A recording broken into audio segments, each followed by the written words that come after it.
Well, hello there, YouTube. If you'd be so kind, please help us out. Like this video and subscribe to the channel if you haven't already. Tap that little bell so you get notified every time we go live. We're recapping Monday's action. Up next, you can only have one, Aaron Ashby or Nick Lodolo. Who are you taking? Welcome into Fantasy Baseball today on Tuesday, July 26th. Frank Stampfl joined by the Scotty Dubs, Scott White, today on the show. Another day, more waiver wire moves. What is wrong with Sean Manaea? Admittedly, one of my worst calls this season. I have a Whit Merrifield question, not me personally, but an emailer. So we'll talk about Whit Merrifield and a few other players that we just haven't talked about enough this season and much more. But let's get into the standouts first for Monday. Oh my goodness gracious. Well, Scott, I mean, hopefully the good news is that people have both Ashby and Nick Lodolo on their team, but for this exercise, we're going to have to choose which one we'd rather have, and I will let you start with whichever one you want. Oh my goodness gracious. Oh, really? I get to choose? I thought we had already picked beforehand. Yeah. Well, it just so happens that I did pick the one that I would rather roster in fantasy. And that is, probably to the surprise of no one who's listened regularly, that is Aaron Ashby, who I think has the optimal skill set a pitcher can have in today's game, the optimal combination of attributes. Namely, he is a premier bat misser, and he is a premier ground ball guy. In fact, his ground ball rate, if he had enough innings to qualify, would be the second highest in baseball, behind only Framber Valdez, who's like, a distant first. He's a complete outlier. Framber Valdez always has been. But Ashby would be number 2 behind him if he had the innings to qualify. And, that combination of skills should make for a pitcher who's routinely among the ERA leaders if he can get the walks under control. The walks have been a major problem since he joined the rotation. He also had that issue, what was it, an elbow thing? That he had a minor injury that cost him some time after joining the rotation. So he's been working his way back from that as well. And it's been a rough go of it so far. He did finally turn in an excellent performance here on Monday, though, against the Rockies. Went a season-high 7 innings, struck out 9. He had like a 6-inning, 11 strikeout start back in May. And then it's been mostly bad since then. So it's been a long time since we've seen Ashby live up to his potential. But he did in this start. Granted, Rockies on the road, that's a favorable matchup for a pitcher. But still, it was an impressive start. And I think the timing of it is interesting because over the weekend, the Brewers, you mentioned it on yesterday's show, Frank, the Brewers signed Ashby to a 5-year deal, which obviously they didn't need to do. They're being proactive, locking up a guy they believe in for what will hopefully be a discounted rate over the next 5 years. But the key phrase being there, a guy they believe in. So despite Ashby's struggles over the past few weeks, the Brewers still saw fit to invest in him long term, which generally clubs only do if they trust he's going to be someone who's going to make an impact for them during that time. So clearly they expressed confidence with that deal. And I think Ashby could be one of the biggest breakout players of the second half, and this could be the start of it. Again, he has to overcome those walk issues, but throwing 73% of his pitches for strikes like he did in this start, and put that in perspective, 65% is a good percentage of strikes, and he threw 73 for strikes. If, more of that from Aaron Ashby, and there'll be no stopping him. I feel like the audience will probably like it more if we just like argue and debate things more, but I agree with you wholeheartedly, Scott. I don't know what else to add besides that the arsenal to me is everything that you want from a young starting pitcher. It's, upper 90s fastball from a left-handed starter, and he's got 3 secondary pitches in the slider, the changeup, the curveball that all generate whiffs. Gets ground balls, as you mentioned, swinging strikes. Everything is there. I mean, the surface level numbers don't look great this season because, again, you're right, the walks have been an issue at times, but You know, the ERA is over 4, the xFIP 3.15, ground ball rate looks fantastic, well over a strikeout per inning. He's part of an organization that has done a great job developing starting pitchers, from Freddie Peralta, Corbin Burns, Brandon Woodruff. Everything is there for Aaron Ashby to be really, like you said, the breakout starting pitcher in the second half. It's really just the control and, you know, this forearm injury just kind of lingering in the back of my mind. But look, if the Brewers were not worried enough to give him a 5-year extension, albeit a very team-friendly one, if it works out, then I think that we should have a lot of faith and trust in Aaron Ashby as well. The other hang on. You mentioned real quick that, you know, 4 pitches capable of generating whiffs. Like, all the whiff rate on all 4 of those pitches: curveball 44%, changeup 32%, slider 40%, and then even the fastball, which is, you know, really more of a sinker, him being a ground ball specialist and all, that's nearly 20% on the fastball, which is you know, it's normal for it to be much lower than the secondary offerings, but that's high for a fastball. So like all 4 of them, it really stands out how the whiff rate individually, and then it makes for an overall whiff rate that's very high, of course. Yeah. And I say all this, like, I realize the results recently haven't been good, but hopefully this could be the start of something big here in the second half for Aaron Ashby. The other pitcher, which I mentioned on Monday, who looked fantastic, was Nick Lodolo. He posted a season high 9 strikeouts against the lowly Miami Marlins. It's worth mentioning. He goes 6 innings, 5 hits, 2 unearned runs, the 9 strikeouts to 2 walks. He had 14 swinging strikes on 96 pitches in this start. And there was a pretty cool pitching ninja. It wasn't a GIF. It was a video, because I think it was a little bit longer than what a GIF is supposed to be. But I know you like to say GIF, Scott. And it's GIF. I don't know. Anyway, Lodolo, he struck out the side in the 6th inning, his final inning of work, 3rd time through the order. And each strikeout was on a different pitch. So his sinker, his changeup, his curveball. And I thought that was just really interesting, because, again, it's like he's got 3 great pitches here, mid-90s sinker. He can get whiffs with the curveball and the changeup there.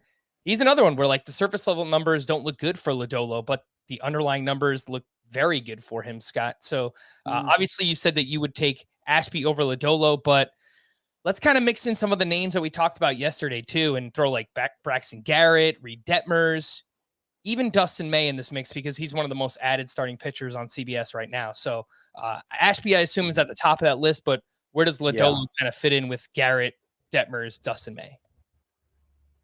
Well, I do think Ashby's the clear number 1 over all of them. If we had a clearer timetable for Dustin May, I could probably put him number 2. I mean, he's going to be great when he gets back. I'm pretty confident in that. But he's, you know, made 2 2-inning rehab starts coming back from Tommy John surgery. So when do we actually see him? I don't know. It would depend on a lot of different circumstances. Obviously, if it's easier to stash a guy on an IL spot than a bench spot right now, that probably moves May right behind Ashby for me. The others, I think the one I have the most confidence in is Reed Detmers, with that improved slider that he's throwing harder. You know, he's 3 for 3 in terms of delivering good starts with that. Lodolo has, you know, he clearly has more upside than Braxton Garrett too. I'm not sure where I'm at with Lodolo. I mean, there's a good chance you already picked him up for a 2-start week against the Marlins and the Orioles. If you didn't, yeah, you could pick him up off after this start and see where it goes. But I'm not at a point with Nick Lodolo where I'm probably going to be that patient with bad starts, because, like, for the most part, he's been bad, right? And bad, you mentioned the underlying numbers look great for Nick Lodolo. He has a lot of strikeouts. The walks have been high. The swinging strike rate overall has been good, but not as good as you'd expect given the strikeout rate. He's gotten hit very hard. He's not a ground ball pitcher, unlike Ashby, and that makes him vulnerable to home runs in a small park. He is a talented guy, and the breakthrough has to start somewhere. And no one's saying it can't start against the Marlins, but you look at how bad the Marlins are against left-handers. They have the highest strikeout rate. They have the lowest OPS against left-handers. And you kind of figured, things are probably going to turn out pretty well for Nick Lodolo in this start. So definitely want to see more from him, as good as he looked this time out. I do think the future is bright for Nick Lodolo. I'm just not sure that this is the start of the breakout for him. Fair enough. Yeah. I mean, look, putting it in perspective against the Marlins, you're right. I mean, they are brutal right now offensively in general, but they are especially bad against left-handed pitching. And when it comes to Lodolo, yeah, he does need some work on his 3 pitches that he relies on: the sinker, the curveball, the change. I say curve. It looks like I don't know, slider, slurve type pitch, but Baseball Savant labels it as a curve. That pitch is very, very good. The others, the changeup, the sinker, they haven't necessarily been great yet for Nick Lodolo. Tough ballpark to pitch in. I agree. It's Ashby for me.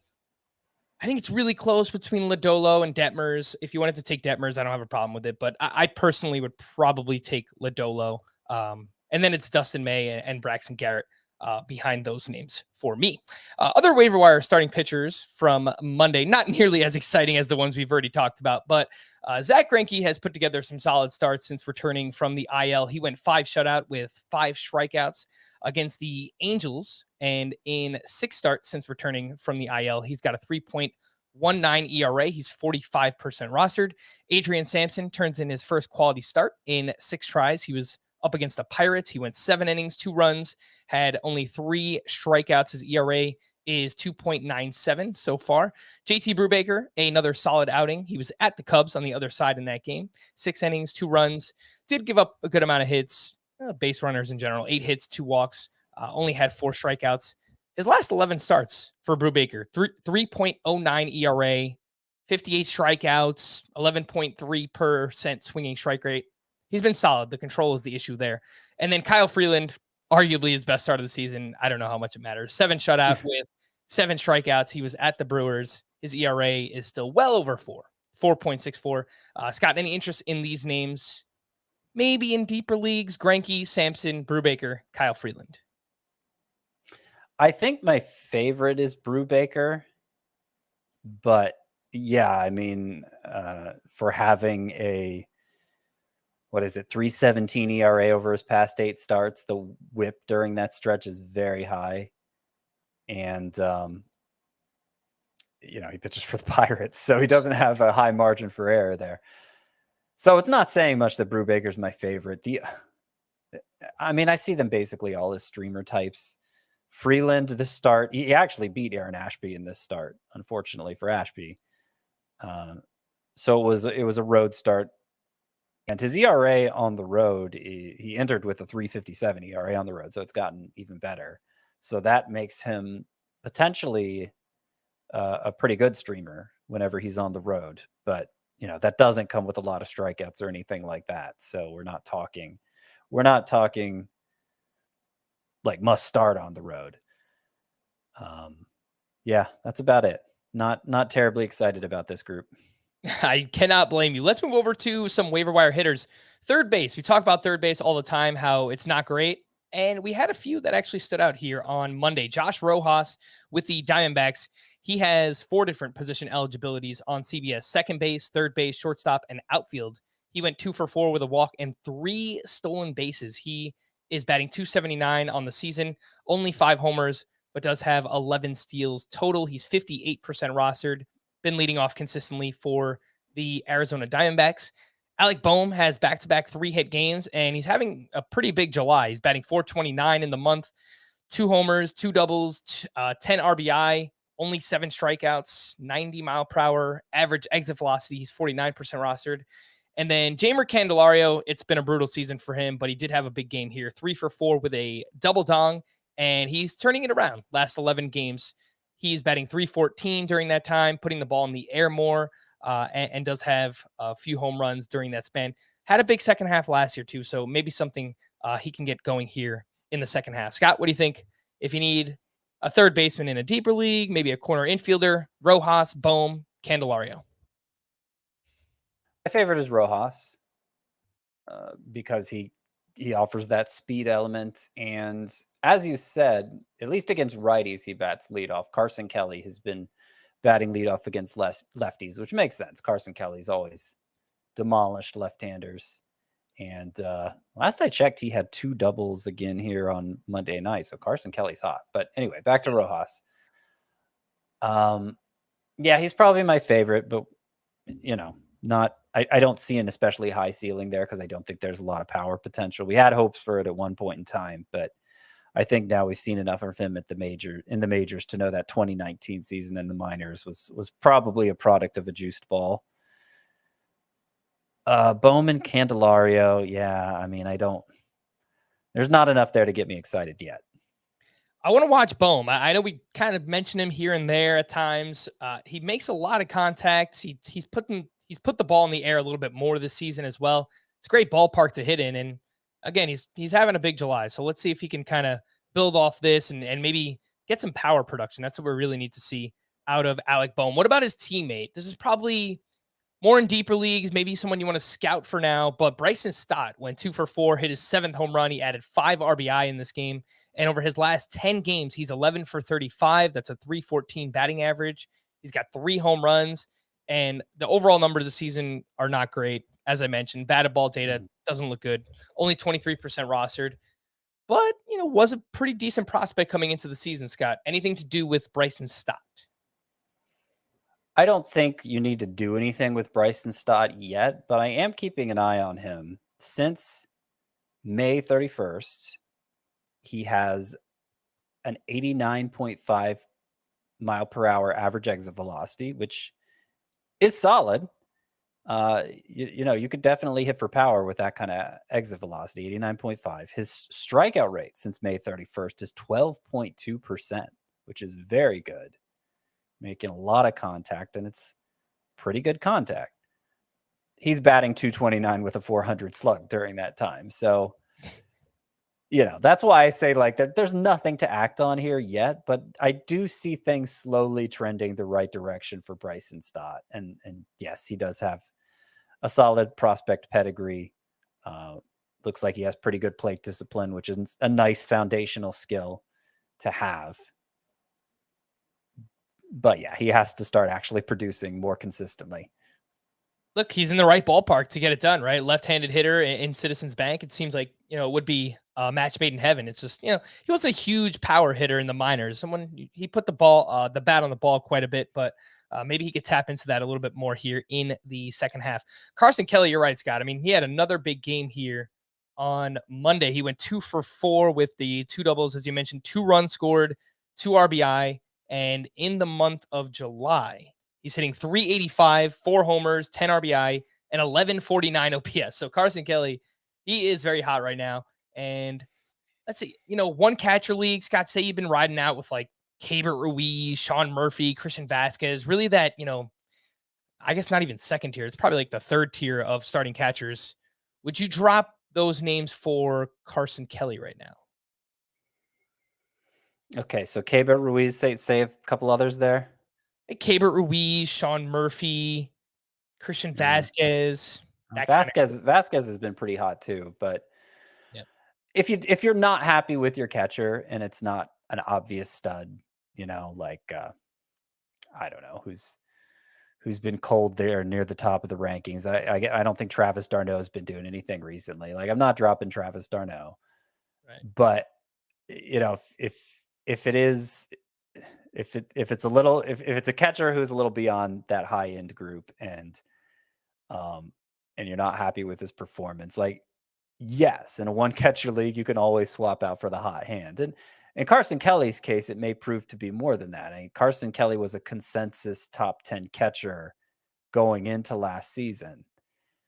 It's just had a horrible time this year and missed a good stretch with injury. But he appears to be heating up, and he's young enough that he could recapture that form that made him at least a borderline high-end catcher in fantasy previously. I know you asked for a catcher up near the top who's been struggling, Scott. You mentioned Travis d'Arnaud. Willson Contreras in the month of July, hitting 148, 1 homer, 529 OPS. So has not been great. No, hasn't. But I don't think anybody's going to drop Willson Contreras based on that. Wanted to mention he's kind of cooled down here a little bit. What is wrong with Sean Manaea? It's I wrote here nightmare season. Nightmare start. It was a nightmare start. It hasn't been a nightmare season, but it has been underwhelming overall. He was at the Tigers of all places. He gets rocked here. 3 1/3 innings, 8 hits, 9 runs. Only 4 of them were earned. There was like a brutal error for Eric Hosmer that started an inning and kind of ended with like a grand slam to Eric Haas. But yeah, I mean, he gave up a lot of hard contact in this start, 91.3 mile per hour average exit velocity. The ERA climbs to 4.33, 1.28 whip. The walks are way up this season, which really has not been part of Sean Manaea in his entire career. And, Scott, I think I just kind of tried to make something where it wasn't here with Sean Manaea coming into the season. Like his K- walk rate last year was really good, but I just think there's a ceiling. Like his upside is capped when he relies on a sinker that's 91 miles per hour and he throws it 63, 65% of the time. So it's just, I feel like when that's your main pitch, your overall upside is just kind of capped as a starting pitcher in fantasy. Yeah, no, I mean, that's how I saw Sean Manaea coming into the season. And the thing you had to remember about him last year, his velocity was much higher than we had been used to seeing. He averaged 92.1 miles per hour on that sinker. And he still ended up with an ERA near 4, pitching for Oakland in a very big park and a division full of big parks. So like any regression in that velocity, I thought could lead to trouble. I remember we did argue about Sean Manaea a couple times in the preseason. Yeah, his velocity is down more than a mile per hour from last year. It's more typical of Sean Manaea, and it's been kind of a rocky go of it. Now, I don't think he's like a total scrub. I don't think you need to drop him based on this start or the way he's pitched recently. But he's more in like the probably more in the Jose Urquidy class of pitchers. I was going to say Merrill Kelly, but Merrill Kelly's been so hot right now. But that's kind of the range where I think Sean Manaea is, as opposed to being like a high-end pitcher. Yeah, and I moved him down in the rankings a little bit, outside the top 40 starters. You're right. I mean, closer to like the Adam Wainwright, Miles Michaelis kind of group. I think Sean Manaea kind of fits in well there, who, he's solid. It's like a high floor pitcher, but I just don't really know how much upside is there. You mentioned, I don't know. Are you thinking about dropping him? He's still 96% rostered. Let's say Aaron Ashby is available. Would you make that swap, Manaea for Ashby? Well, I mean, I love Ashby, so I think I probably would. I don't know if I'm comfortable recommending that to everybody. I think the shallower the league you play in, the more you can sell out for upside, the harder you can sell out for upside. Like Sean Manaea is not going to be a difference maker in a 10-team league. Aaron Ashby probably isn't either, but he has a better chance of being that if he does meet the full extent of his potential. Yeah. I don't have it ranked that way, but I think that's a fair breakdown, Scott. We got a question I mentioned earlier about Whit Merrifield, which caused me to look into him a little bit further. This one was from Jeff, and he says, I've had Whit Merrifield on my shallow 10-team head-to-head keeper league team most of the last decade, but am making a run at the championship, and I'm not seeing or feeling as if Whit is going to pick it up this year. Nico Horner and Ramon Arias will not remain out there much longer. Am I crazy to grab one of those and say goodbye to Whit Merrifield? So I looked at his numbers since the start of May. Remember, Whit Merrifield got off to a brutal start in April, which a lot of hitters did, new environment, cold weather, so on and so forth. 69 games since the start of May. Whit Merrifield is hitting 277. This includes tonight. 5 homers, 44 runs, 12 steals. 150 game pace with those numbers. 11 homers, 96 runs, 26 steals. Again, batting 277. You put that up against what he did last year, it's Whit Merrifield. Granted, the steals are a little bit underwhelming. Last year, he stole 40 bases. I get it. 26 steals is not 40. But, I mean, since the start of May, he's basically been Whit Merrifield, Scott. Yeah, I was going to say the same thing. Yep. So no, I think he's clearly better than those two waiver wire options that you mentioned. I agree. Yeah, I mean, look, Nico Horner, I get it. He's hot right now. Same thing with Ramon Arias. He's been very good over the past month or so. But, Whit Merrifield in the second half too, if some of these kids start to play well, Salvador Perez, we'll get to it coming back soon for the Royals between him and Vinny P, who had a pretty good game here on Monday. And Bobby Witt can get back on the field. I know he's dealing with a hamstring. There are some pieces here in the Royals offense. I would expect better things for Whit Merrifield, and maybe he gets traded because I believe, at least record-wise, the Royals are one of the worst teams in all of baseball. Before we hit the break, I want to remind everyone to join our Facebook group. If you haven't already, facebook.com/groups/fantasy baseball today, or just go to Facebook and search fantasy baseball today. And for sure, you'll be able to find it. I think we're closing in on like 9,000 group members. So that's pretty awesome. I think 10K would be a nice little milestone if we can hit that before the end of the season. And this is the final week. I know we've mentioned it a lot recently, but the final week to nominate Fantasy Baseball Today for the Best Sports Podcast category in the People's Choice Podcast Awards. Again, the link to help us out there, podcastawards.com/app/signup, and then toggle down the sports category. We have a QR code in the top right corner. If you're watching us on YouTube, pull out your phone, scan it. That'll bring you right to the link. And again, just hit the sports category for that. We've included the link at the top of the podcast and YouTube descriptions as well. We'll take a break and we'll return right after this. The news and notes. Yordan Alvarez was back in the lineup on Monday. I know he's been in and out recently with that hand soreness, and I don't believe he did anything of note, but I will pull that up and see. Julio Rodriguez has missed 4 straight with left wrist soreness, but the Mariners seem pretty confident that he will return on Tuesday. Yordan Alvarez went 0 for 3 with a walk, a run, and 2 strikeouts. Doesn't sound like the Yordan Alvarez that I know. Bryce Harper never do that. No, never. Bryce Harper was not cleared Monday to have pins removed from his surgically repaired left hand and will be reevaluated in 1 week from now. We stand corrected. We spoke about Salvador Perez on yesterday's podcast, and then lo and behold, on Monday, we get a report that he will begin a rehab assignment at AAA on Tuesday. He caught a bullpen session and participated in batting practice this past weekend. I was just looking at the rankings, Scott, and I believe I saw that you moved Salvador Perez back up to your 4th ranked catcher. Are you confident in that? Yeah, I am. Like, I'm confident he shouldn't be lower than that. I have currently ahead of him Wilson Contreras, Will Smith, Alejandro Kirk, and that's it, right? Yes, those are. I mean, there's certainly a scenario like if Salvador Perez is back in a week, and he's starting his rehab assignment. So I mean that seems possible. It's a little aggressive, but they've clearly been aggressive with the timeline to begin with. I mean, we were thinking September just yesterday. So if he's back in a week, I mean, it's certainly possible. He's just the best catcher from this point forward. But I'll play it a little more cautiously and say top 5. All right. Yeah, I've got to get him back up there in my rankings as well. A few other notes here from Monday. Chris Bryant is apparently going to see a specialist for his foot. So before he was dealing with a back injury, he was not in the lineup Monday because of the sore foot.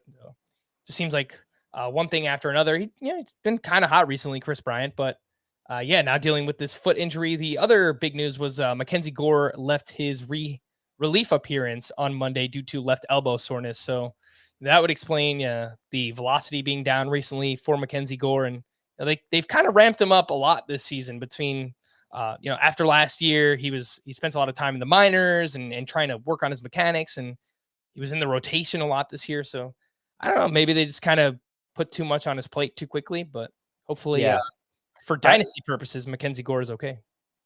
Yeah. I mean, even prior to this, I had dropped him in, even in a couple 15-team leagues where I had him. It just didn't seem like I could trust him. And they were obviously messing with his role and everything. I don't think he has any value in redraft for the rest of the season unless he miraculously gets back in the rotation, but I just don't see that happening.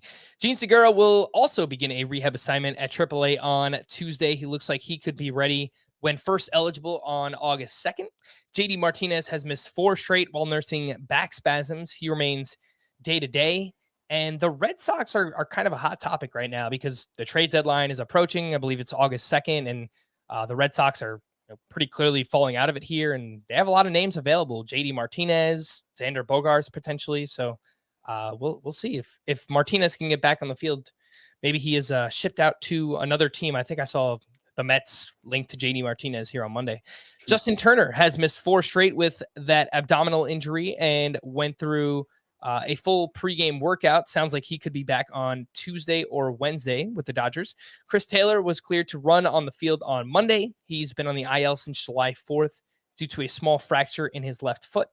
Brewers prospect Ethan Small was recalled and is expected to start Tuesday against the Twins. In 15 starts at AAA, he had a 3.34 ERA, 1.24 whip, with 81 strikeouts over 72 2/3 innings pitched. He's 7% rostered. Scott, any interest in Ethan Small, or just a name to watch for now? Just a name to watch. His walk rate is horrible in the minors. I mean, he doesn't get hit much at all. So that's how he's managed to put up a good ERA in spite of that. But I don't know that that's necessarily going to be a formula for success in the majors.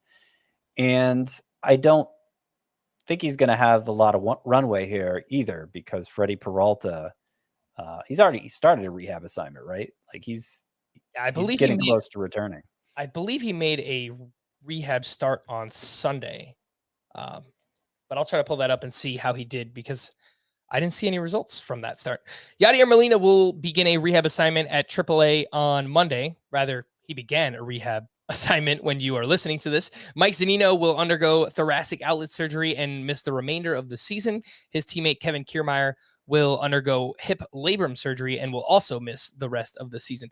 This isn't player news, but MLB and MLB Players Association representatives failed to reach an agreement on an international draft proposal, which means draft pick compensation will remain tied to free agents for the remainder of this collective bargaining agreement. And Scott, I don't think this really affects us too much. I mean, maybe we see those free agents who have that draft pick compensation, it takes them longer to sign, or maybe they don't even sign until the season starts. We've seen that in the past, but I don't really think this affects us too much.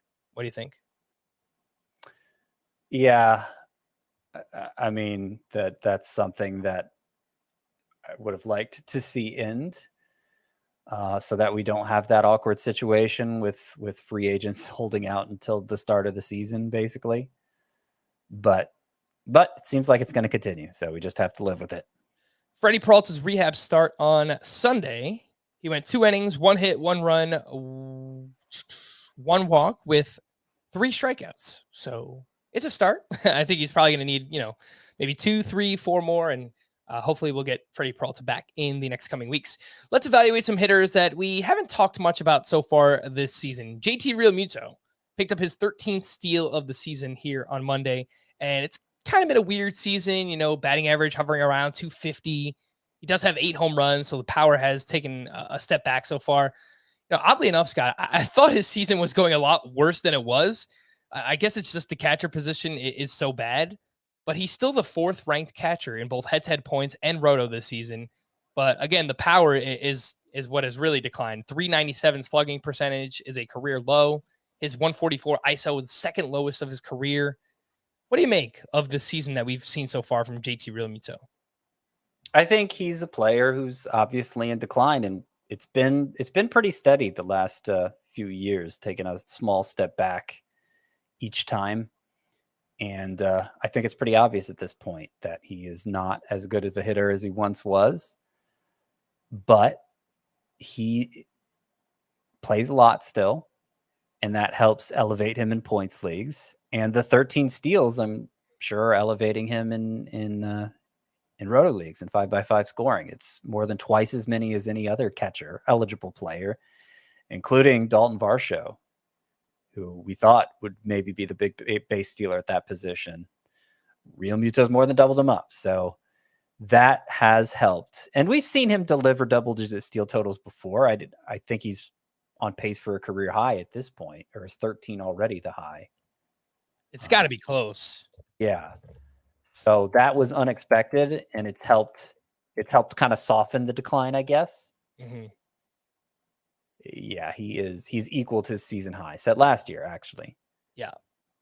I almost wonder, Scott, from a roto perspective, do you almost prefer this output from JT Realmuto where, maybe he hits 260, 12 to 15 home runs, but, he approaches 20 steals? Maybe you prefer that outcome in a categories league. Well, the thing about that is, it just entirely depends on the makeup of your roster. Are you getting enough steals from everywhere else? Is it, I mean, you certainly didn't plan on him being one of your bigger base stealers, so maybe it's excess. And we've also seen him as the number one catcher in the past. And you said he's fourth in roto with this breakdown.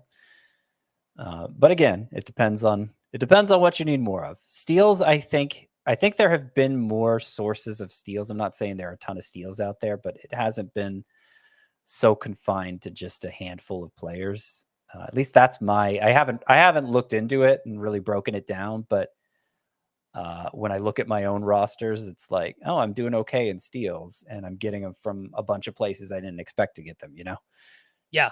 No, it's a good point that you bring up too. It comes down to your roster construction. Like, you weren't expecting this. It's similar to Byron Buxton, where like you were expecting more speed from Buxton, but instead he's just kind of turned into like this, I don't know, Kyle Schwarber type hitter where he's low batting average, a bunch of power. It's been a very weird season for Byron Buxton. Let's move over to Jonathan India. Hopefully this is kind of the breakout game that gets him going here in the second half. 3 hits, including a grand slam on Monday, and he's actually been solid overall in the month of July. 261 batting average, including Monday's action. 4 homers, 11 RBI, 1 steal, and 839 OPS. That sounds a lot like the player we saw last year. Yeah. Lots of line drives, according to Fangraphs at least. Hasn't been reflected in the StatCast data, Scott. That's the one thing where even in July, the numbers have been okay. I think it's like an 84 mile per hour average exit velocity, which is very low. I noticed that too. I was like, oh, look, Jonathan India's heating up. And then you look at the exit velocity. It's like, wow, maybe he's not heating up. Maybe he's just getting lucky. But then he has a game like this where all 4 of the balls were hit very hard. So I don't know what the average exit velocity looks like now in July, but presumably it's higher. And then there's also the fact that last year, Jonathan India won Rookie of the Year with an average exit velocity of like 87.5 or something like that. Also very low, which is a big reason Chris had him as a bust coming into the year. So it's Jonathan India's profile, unless he learns to impact the ball harder, it requires him to thread the needle in terms of ball placement. And he's very good at pulling the ball. He's very good at hitting it on a line. So, he makes the balls he does impact hard. He's good at making them count, or at least he was last year. And hopefully he's getting back to that this year. It's too small of a sample to say for sure if that's what's going on, but if I've held on to Jonathan India all this time, I'm encouraged, if nothing else. I was going to unfairly peg him as a hitter that likely plays better at home, makes the most of lesser batted ball data in a really good ballpark like Cincinnati is. But in his career, he's got a 749 OPS at home, 839 on the road, which is kind of interesting. Like, if he learns to take advantage of Cincinnati, maybe we can get even better numbers from Jonathan. Yeah, I'd like to see more walks from him. He did have one today. His walk rate was the thing he was best at, both in the minors and as a rookie. And this year, it's just been horrible. So I don't know if that's an indication of impressing, or maybe the league's not scared of him anymore. I think probably the former. And of course, the interruptions with the hamstring injury haven't helped. I'm cautiously optimistic about Jonathan. Just to sum it up, I'm cautiously optimistic about Jonathan India the rest of the way, but it's a tricky profile to assess. I don't know if we can still call him a buy low after this game, but I mean, he's still a buy low. The numbers are still terrible overall, I think. Would you do it if you could? I mean, I'm not going to flatly say yes. Like, if I don't need a second baseman, I'm not going to bother with it, But if I do need a second baseman, I'd probably look to somebody like Brandon Lau before I look to Jonathan India. But he's among the buy low candidates, sure. All right, let's move over to Jeremy Pena, who went 2 for 4 with a walk and his 15th home run. Just quietly going along rookie season. He's been very, very good. 266 batting average to 15 home runs, as I mentioned, 6 steals, 780 OPS. He doesn't walk much, right around a 5% walk rate. Strikeout rate is fine, 24%. Batted ball data, not great, but he is part of one of the best lineups in baseball with the Houston Astros. He's the 113th overall player in Roto. That's before Monday's decent game here. Not as good in points league, Scott, which I think makes sense because of the plate discipline. But how would you assess Jeremy Pena's rookie season thus far? It's been better than I expected. Much better, yeah. I thought him being such a poor plate discipline guy and having so little experience in the upper levels of the minors, I thought he was going to get chewed up and spit out, to be honest. Provide a lot of defensive value for the Astros, and that's about it. So he's definitely exceeded my expectations. He's been cold since coming back. And I don't think he has like stud upside at shortstop position with a lot of players that do, but I think he's a perfectly serviceable starter. Yeah. Listen to Robinson Cano. That's my takeaway here. I remember before the season I was watching an Astros spring training game, and there was like a graphic that came up that Robinson Cano said Jeremy Pena was going to be a star in this league. And he is very good defensively too. So I think from a MLB, like real life perspective, Jeremy Pena is probably even better than he is for fantasy, but he's certainly exceeded expectations this year. The last one, another rookie, MJ Melendez, went 1 for 5, hit his 10th home run. He also struck out 3 times in this game. How is his season going overall? He's hitting 227. He's got those 10 homers, 736 OPS. Strikes out a bit, 25%, but helps out that he walks quite a bit as well. 11% walk rate. Hits the ball hard, 90.5 mile per hour average exit velocity, 79th percentile this season. But oddly enough, he has reverse split, Scott, as a left-handed hitter. 267 batting average, 811 OPS against lefties, 213 batting average, 708 OPS against righties, which actually gives me a little bit of confidence that maybe he's going to get better here. Like as he gets better against righties naturally, I would imagine that, the overall numbers are just kind of going to come together here for MJ Melendez. Yeah, I mean, it's very rare for a young left-handed hitter to have success against left-handed pitchers. So that he's doing that already, I think, is a very good sign. The plate discipline has been good. He impacts the ball well. He's not elite, but average exit velocity 79th percentile. That's certainly good enough. Oh yeah, and I'm pretty happy with him overall. The batting average isn't good, but at catcher, you have a high margin for error to still be a productive player. And I think even in one catcher leagues, MJ Melendez, you can kind of slot him in and forget about him. Who would you rather have moving forward, him or Carson Kelly? Melendez. What do you think happens once, we're probably still like a week or two away, but once Salvador Perez returns, seems like one of Melendez, Prado, Pasquantino is probably going to lose significant playing time. Oh, probably. I mean, we'll see how Prado breaks in. So far, so good, but it's obviously a small sample. To a certain degree, we'll see how Vinny Pasquantino breaks in, though. I still have a ton of confidence in him. I'm actually writing an article that should be on, by the time you're listening to this, it should be up on the site, unless you're listening to this live, where eight breakout players for the second half, basically. And Pasquantino's among them. Aaron Ashby's among them. He was going to be even before this start Monday. So now it just looks like I am following the trends, but no, I believe that for Ashby anyway. And I believe that for Pasquantino too. Pasquantino, by the way, did have a good game here on Monday. 2 hits, a double, a walk, I believe. And yeah, his average exit velocity is, obviously a small sample for Pasquantino, but only among full-time players, only Jordan Alvarez and Aaron Judge are higher than Pasquantino.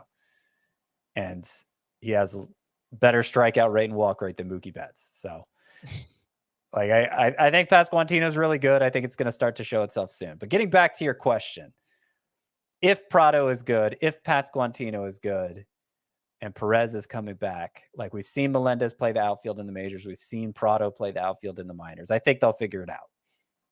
All right. I hope that's the case because, look, I want to see as much of these young kids, especially in the second half, as we possibly can. Pitching leftovers from Monday. Merrill Kelly has really turned it back on here in July. He was up against the Giants. He went 8 shutout with 3 hits, 0 walks, 7 strikeouts. He had 10 swinging strikes. He's got 5 straight quality starts. And overall this season, fastball velocity up a mile per hour compared to last year. And the changeup and cutter have just done a great job of getting out so far this season, Scott. So I don't really know that there's, much to add. I think he's close to 90% rostered, but it's been a nice turnaround. It's kind of up and down so far, but very, very good July for Merrill Kelly. Yeah. I mean, I don't think he's this good. That discrepancy between the ERA and the xFIP, pretty much sums it up. A run difference there. But I do think Merrill Kelly is good at looking good for stretches at a time. We've seen it from him before. He can be very efficient. He can work deep into games. And right now he's having a 7-start stretch where they've basically all been bangers. I think one wasn't a quality start, but it was close. Mm-hmm. And the others all have been. Yeah, I think it was 6 innings, 4 runs in that one start. I mean, look, if you want to try selling high on Merrill Kelly, I don't think that's a bad idea. I think he's probably like a top 60 starting pitcher the rest of the way. Really, I mentioned him in relation to Sean Manaea earlier, where I think Sean Manaea belongs in that Merrill Kelly class. Well, right now Merrill Kelly's ERA is about a run better than Sean Manaea's. So that makes him a sell high candidate in my eyes. All right, let's move over. 2 aces so far this season that were not great here on Monday. Max Fried, he's been a little bit more hittable recently. He went 6 innings, 9 hits, 3 runs, 8 strikeouts at the Phillies. I'll point out he had a 474 BABIP in this game, despite an 80.3 mile per hour average exit velocity. I mean, that is just very, very low.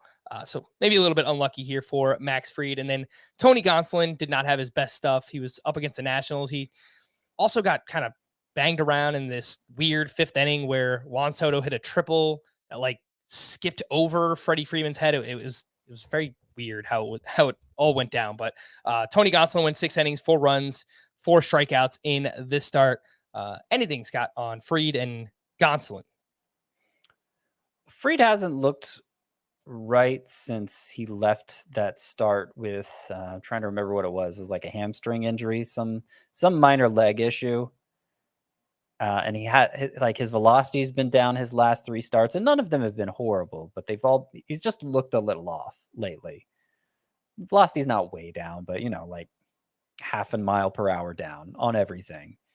And so, I wonder if he's fighting something a little bit, something to keep an eye on. I'm not panicked about it or anything. Gonsolin, his numbers were so ridiculous in the first half that you knew there was going to be some regression at some point. And I understand that's a real data-minded way of looking at it. I'm sure there's an actual cause to the regression beyond just this is the way the numbers go. But this is the way the numbers go. Those things do happen. His feel for a pitch is off a little bit, or maybe his arm slot is not exactly right, or whatever. All the different ways a pitcher could struggle. It looks like Gonsolin's a little off right now too. Doesn't mean he's broken. It just means there's no way a pitcher can pitch that impeccably for a full 6 months. Ranger Suarez made his 2nd start since returning from the IL. It was a mixed bag up against the Braves. 5 innings, 3 unearned runs, 4 strikeouts. Did have 14 swinging strikes on 78 pitches. We mentioned this often. The Braves do swing and miss quite a bit. He did change up the pitch mix in this one. He threw 5 different pitches between 10% and 29%. So he was really kind of mixing it up and diversifying his pitch mix. He cut his sinker usage in half, used more cutters and curveballs, specifically in this one for Ranger Suarez. Scott, does this change in pitch mix matter at all? He's 71% rostered, could be out there in some shallower leagues. I mean, it could matter. He was kind of the breakout pitcher of the second half last year, and so we know he has that in him. His control has been much worse this year. He has still been a good ground ball pitcher, but not the elite ground ball pitcher he was last year, and it's all added up to an ERA and WHIP that makes him, pretty fringy. But we know he has that in him, and if he can figure out a way to recapture that, then we'll be signing up for him all over again. All right. Trevor Rogers, I know we talk about somebody with like a near 6 ERA way too much. He's still terrible. He was at the Reds. He gave up 6 runs over 3 2/3 innings pitched. It's just so uncanny, Scott, from one year to the next. I can't think of a player on the spot that kind of fits this same description, but a young pitcher who comes up just looks fantastic. Looks like the next breakout starting pitcher. And then just the very next year, control is terrible. He's so hittable. Swinging strike rate just completely plummets year over year. Asking for a friend, what would you do with Trevor Rogers if you have him in a dynasty league? Well, that's a tough one. As always, it depends on how the dynasty league's actually set up. In your particular case, I know it's a 24-team head-to-head points dynasty league where players have, different keeper costs, and Trevor Rogers is very low. So that does change the analysis a bit. I would say, honestly, I have very little confidence in Trevor Rogers going forward. Damn. You always want to keep an open mind, and he obviously he dominated last year, and he could again. So you don't want, like, you want to, if you can get some value out of him, you want to try. But I am in another dynasty league. It's set up a little differently. It's also 24 teams, but you only get to keep 10 major leaguers. He's not going to be among my 10 major league keepers. I know that. And so, like, if I can get anything else that I would consider keeping for him, I do that. So I'd be fine selling him for, I don't know what would be 50 cents. I don't know what his dollar looks like to say I'd sell him for 50 cents on the dollar, like I don't put much value on him anymore. So, I don't even know what to describe as the dollar in his case, but I wouldn't expect much in return for him. Now, in a situation like yours, where he's a very cheap player to keep, you could probably get more in return. So it's still worth shopping. But B, it probably does make sense to keep him, just in the hope that he figures this out. Yeah, it's so tough because obviously I bought him last year and he was even cheaper than he was now in this dynasty league, Scott White dynasty league that we. Well, you gave up to get him because of the salary. Yeah, The combination of salary and skill, I was so excited, right? Look, many people were excited about Trevor Rogers. So it's just tough because, like, do you sell now a depreciated asset in a dynasty league? Yeah. When you know that there's a chance that the value could get even lower. I mean, if Trevor Rogers does this for the entire season, then by default, his value is lower at the end of this year than it is right now. So yes, you can kind of sell him and still kind of recoup some of the value, but what if he turns it back on? He doesn't show any signs of doing that, but there's still a possibility. And obviously the conventional wisdom is buy low, sell high, right? I mean, there's no way you're selling high on Trevor Rogers. It would only be selling low in a dynasty context, and I get that. But you have to. There are other factors to consider if you're limited. I mean, a big factor to consider is, who is what's the term? Opportunity cost, right? Because you're limited in the number of players you keep, or maybe you're limited in the number of in the amount of salary you keep. And yes, Trevor Rogers could bounce back next year, but what are you sacrificing keeping by taking that chance? And so that often drives my decision making in dynasty leagues, where it's like, yeah, I mean, maybe I'll look back and say, oh, if I'd kept him, I'd have this great rotation because he ends up bouncing back, and I regret it to that extent. But at the same time, like, again, what am I giving up by not trading him? And could I get something that I would more easily be able to keep instead, because someone else is out there and like, oh yeah, Trevor Rogers, great buy low opportunity, So it's really complicated, I Yes, guess it is. is what I'm trying to say, and it really depends a lot on the specific parameters of your league. All right. Last pitching note here. You can only face the Oakland A's so many times in a row, I guess, because Jake Odorizzi did not look great. 5+ innings, 7 hits, 6 earned runs in that start. Some quick hitting leftovers. Ty France had 3 hits, including his 13th home run. Adolis Garcia hit his 18th home run. He just will not stop. And I love it. Good for you, Adolis Garcia. Brandon Lau went 1 for 3 with his 6th home run of the season. And in 6 games since returning from the IL, he's 10 for 23. That is a .435 batting average. The call to the bullpen, some updates here for the Cubs. With David Robertson unavailable, Scott Effross picked up his first save of the season. Now, Rowan Wick hasn't been used since Friday, and I couldn't find any news about him, so it seems like he should have been available. He has not been very good this season. Nope. And Scott, Effross has been, yeah. Yeah, I'm just trying to figure out, like, to me, it seems like a pretty foregone conclusion that the Cubs will try and trade David Robertson. I think it's very likely that he's gone. Yeah. What happens next? Michael Givens still was the setup man in this game. Do you think Scott Effross could be the next man up for the Cubs? So he entered this game with a 2.79 ERA, 102 WHIP, 10.5 K per 9. I mean, those sound like closer caliber numbers to me. Yep. He has been more of the 7th inning guy than the 8th inning guy, but I mean, he could be. It could be Givens instead. Givens obviously has closer experience, so you're just kind of like, it'd have to be a pretty deep league, I think, to for you to speculate, because there's a good chance it'll be a mix after Robertson is traded, and if it's not, there's a good chance you'll pick the wrong guy.